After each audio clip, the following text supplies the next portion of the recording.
Hey folks, Jimmy here, aka Palette of the Dead. Welcome back to the channel and welcome to the newest issue of Warhammer Age of Sigmar Spearhead magazine.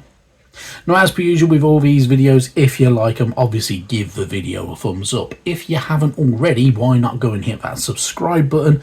And last, but by no means least, why not drop a comment down below? One, it goes a massive way to helping out the channel, and two, I really love hearing back from you guys, whether you're commenting on which faction is your favourite, whether you just want to say hello, whether, I don't know, you just want to talk about certain colour schemes or anything like that. It's all really good fun. Super appreciated. I try to reply to everybody that I can, and it gives the channel that more of a community feel, which is always really cool and super appreciated. Right then. And this week we are on issue number 20 of good old Spearhead magazine, and it's a big one for the Seraphon. It is part 1 of 2 of our Saurus Oldblood on Carnosaur mini. Now, when I say mini, it's pretty big, as you can see by this huge frame of plastic. Now, you may notice that this sculpt has been around for a long time. And that is because it's from 2012, so it is a 14-year-old Carnosaur.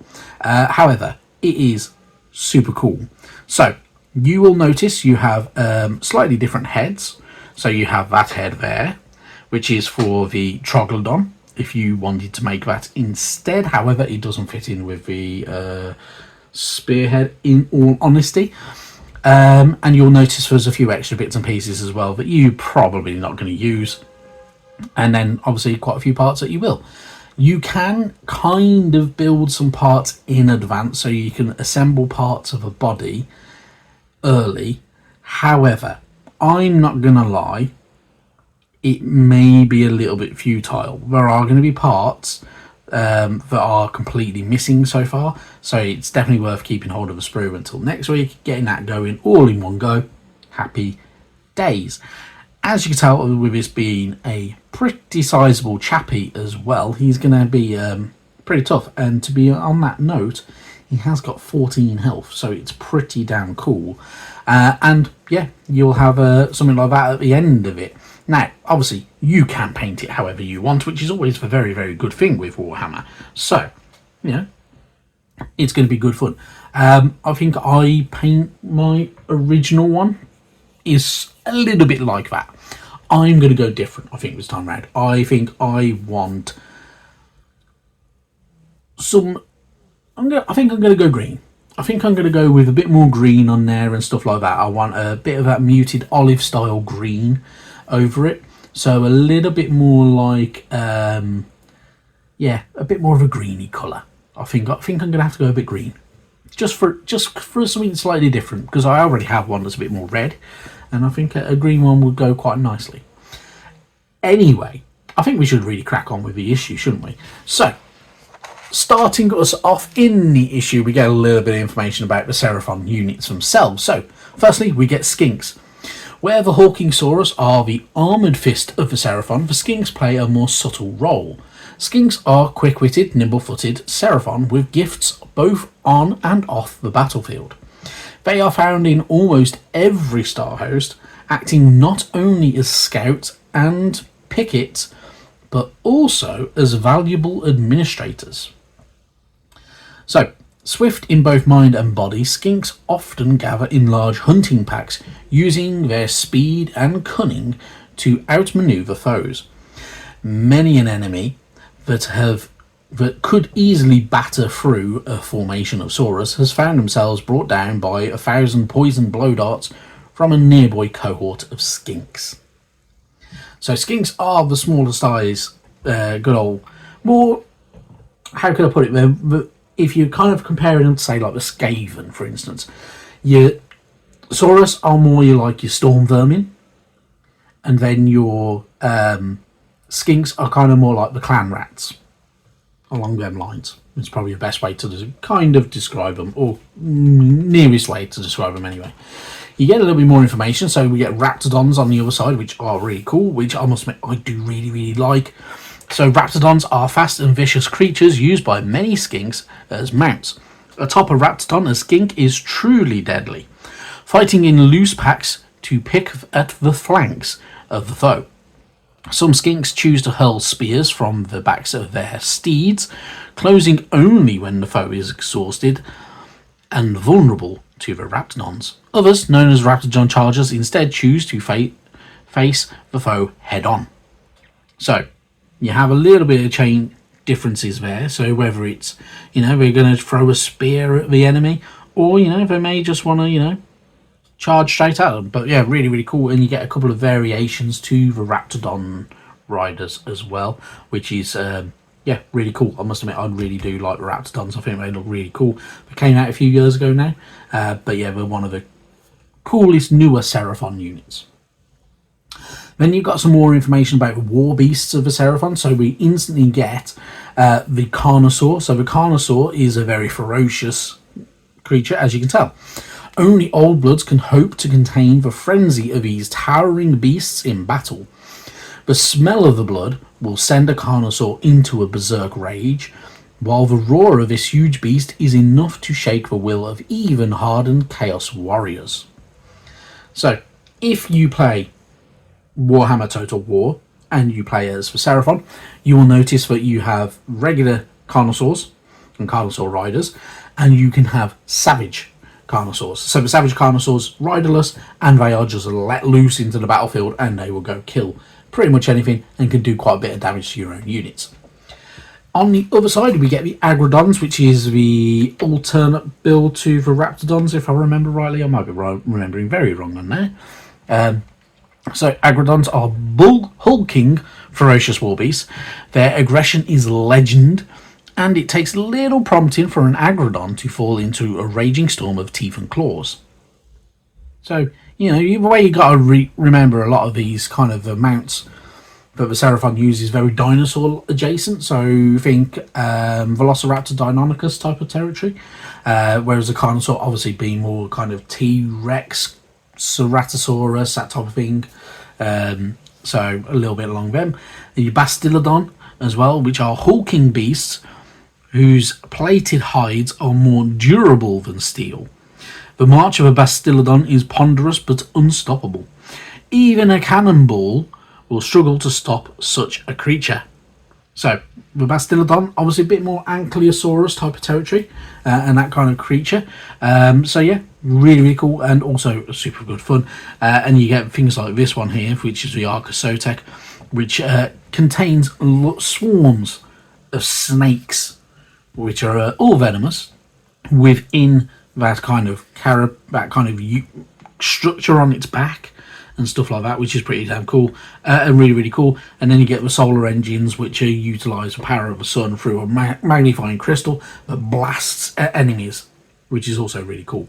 They haven't mentioned the Stegodon, which is a very much like a Triceratops in all honesty, and not a Stegosaurus, which is really cool. And also the flying reptilian ones, like the Ripidactyls and stuff like that, also really, really cool. So really, really good stuff. There are some fantastic Seraphon units. I don't know, Seraphon are always one of them armies that I really, really would love to have a full army of them. And then it comes to the daunting task of painting hundreds of skinks, which kind of instantly puts me off. However, their big units are really, really cool. So, yeah, fantastic units, fantastic army. Top 10 for me. We get details for our Carnosaurus Oldblood on Carnosaur, so we can obviously give it its battle record, its unit name, moment of glory, tick whether you built it, painted it and played with it, and all that good stuff, which obviously we'll be painting it next week. We'll probably assembling it all next week because it's not quite ready yet. On the War Scroll side, you will obviously you have 14 health for this bad boy. The Saurus Oldblood also has a Sunbolt Gauntlet, which has a 12-inch range, as well as having a Relic Celestite weapon, which is that spear that he's holding there, which doesn't have that much range. It has to be within melee range. And yeah, really, really cool. And obviously with Carnosaur can do a bit of damage as well. So it's a really cool unit, really, really good fun. It is your warlord for your Spearhead. However, if you want to expand and go for different warlords, then you can get things like skink star priests, you can get other Saurus Oldbloods, you can get Scar veterans, you can go for a good old Starseer or anything like that. You can go for a Slan Star Master. They're all really cool. There's some really good options for you to choose. So, you know, Seraphon are a very good army to have. Then we move on to our build guide. So obviously we're going to get a lot of more of the pieces next week. You are suggested to build it in sub-assemblies, and I fully recommend this. Having done this once before, building in sub-assemblies is far better and easier in the long run. To protect those little mounting areas where you are going to be mounting parts of your mini together when you painted it all, a little tiny bit of blue tack can kind of just go over where the mounting points are, because if you're trying to kind of attach plastic bit to plastic bit and they've been painted, it can pull the paint away and not work very well. However, if you're using it plastic to plastic, a lot better, contact's a lot easier, and yeah, generally the plastic will fuse together, so the bond is far stronger.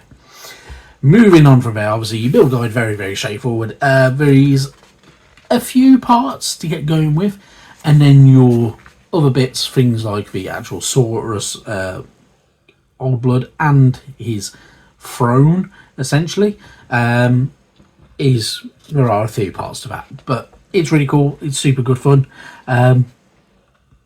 Obviously, if you're building multiple of these, you can build different ones. So there's 3 different versions, essentially. So you can have the Saurus Oldblood on Carnosaur. You can have the Saurus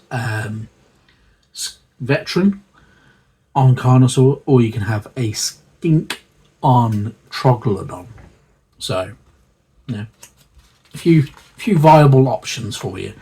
You'll notice as well that when we've got all the sprues, there will be parts left over, and it's up to you what you do with them. You can take them down to most local Warhammer stores now, have a recycling bin, you can recycle the plastic, and do your bit for the environment and all that good stuff.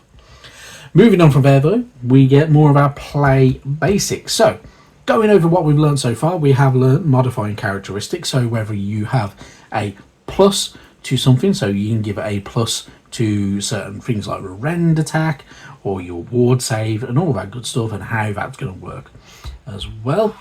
We also get information about how to utilize reinforcements, which is also very handy. Then we have our battle for this week. So our battle, for another basic battle, is a Clash of Champions. For this, you're going to be using 2 units of 10 clan rats and your Claw Lord on Norbeast, going up against the Lord Vigilant on Griffstalker and 5 Liberators. So the Stormcast are super outnumbered. However, they are generally tougher and not so squishy. So, you know, that's always a good sign. And obviously you get to utilise all them tactics and how to go through all of that. Super good fun. Super interested. Could be a really good fun battle to have to help you learn how to play. Moving on from there though, obviously next week we can't avoid it, can we? It's part 2 of 2 for our Saurus Oldblood. So we'll get the second sprue, we'll get the base, and our paint guide. We will also get information about returning slain minis, and we'll also get information about Ruination Chamber of the Stormcast Eternals, and also the Tempest Straits. And then we'll be going on to our next Spearhead. So it'll be really good fun. So we have a lot of really good stuff to look forward to. Obviously, the end of the Seraphon is sad because the Seraphon are super cool. However, if you want to expand your Seraphon army, there are many ways to do so. By all means, get yourself the newer Spearhead, because if I remember rightly, that's got some of the other units in it. It's got one of the Warcry boxes in there, and it's got a few other bits and pieces. I can't even remember what exactly is in there now, but it's really good. If you just want to build up a big massive dinosaur army, could be definitely worth doing. So yeah, worth a shot. Anywho, thank you very much for watching, and yeah, I'll see you sometime soon. Bye bye now.